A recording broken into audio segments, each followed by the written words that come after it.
Hi guys, welcome back to my channel. Today I am gonna react to your unpopular opinions. In fact, 2 days ago I posted in my community a link where you could anonymously send your unpopular opinions, and now I am gonna read them and say if I agree or disagree with you.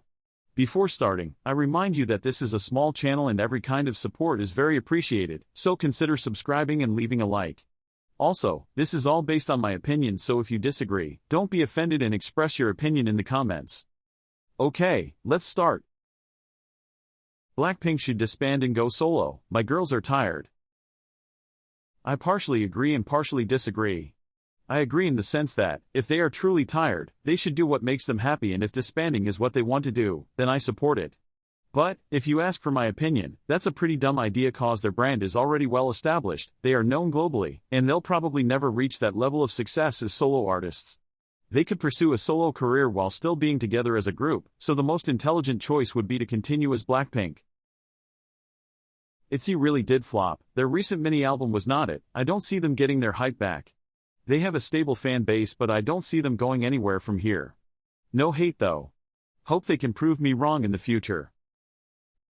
So, I know one of you was gonna say something about Itzy and their recent mini-album. I agree and disagree in this case too. I wanna first talk about what I think of the mini-album itself, and my opinion about it is surprisingly positive. Some songs didn't hit the spot for me like None of My Business, but I like the majority of the songs, including the title track Cake. I say surprisingly, because I had zero expectations about this project, but I was genuinely pleased. Yuna's little rap in Cake is so addictive. Now comes the negative part of my review, because I don't think this project won't be the one that will bring Itzy's popularity back.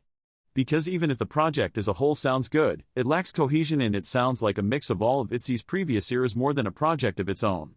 And the number on the charts agrees with me. Look at this. This is a step ahead if compared to Sneakers and other previous Itzy projects that weren't well received by the general public, but it still suffers from a lack of a strong identity or vibe. (G)I-DLE's last two comebacks were both meh, and people only love them, the songs, not the group, because of the important messages they have. But no one will actually admit that. So, this is a risky opinion because I see a lot of people loving them, both for their messages and their music.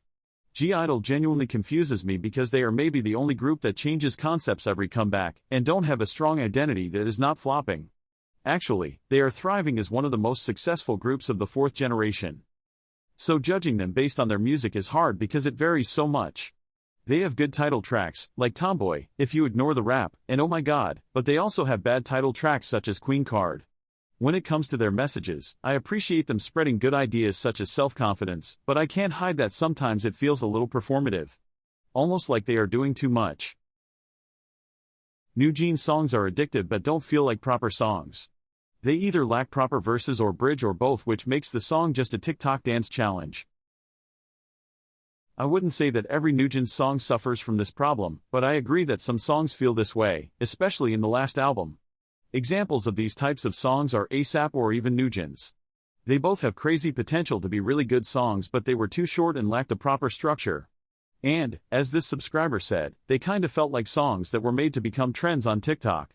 We'll have to wait for future projects to see if this is just a quirk of this album or if it's gonna be a constant characteristic of NewJeans music.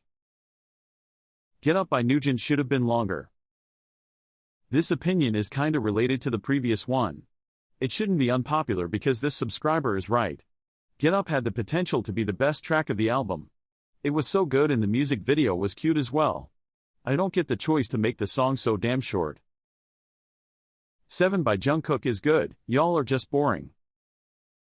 Oh my god, in my video of my worst comebacks of 2023, I received some comments where people were pissed about the fact that I included 7 by Jungkook in the video. Honestly, I was not surprised because ARMYs can get pretty aggressive, and we all know it. But I feel like I was misunderstood a little by some of you guys. I didn't say it was bad, I just said it was generic but not awful. Now, what made me include the song in my worst comebacks of 2023 video is the lack of identity that I felt while listening to Jungkook's solo project. It was made to chart and I could tell right away, nothing in particular screams Jungkook or BTS. But, again, the song itself is not terrible. I think we are all entitled to have an opinion as long as we are respectful, and I think I was. If you like 7, good for you, there's no need to fight or get mad in the comments.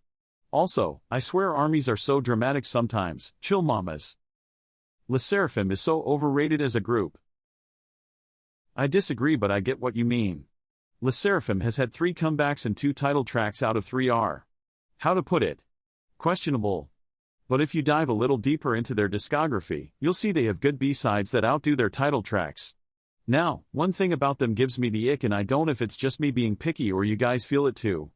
But I always have the impression that they try to make their music or, in general, their music-related contents look more intellectual and deeper than they are, for example with their weird and long titles. But again, this is just a personal thing, so I may be tripping. Idols should prove their acting skills if they want to be serious about being in movies. This opinion generally made me laugh, but, yeah, I agree.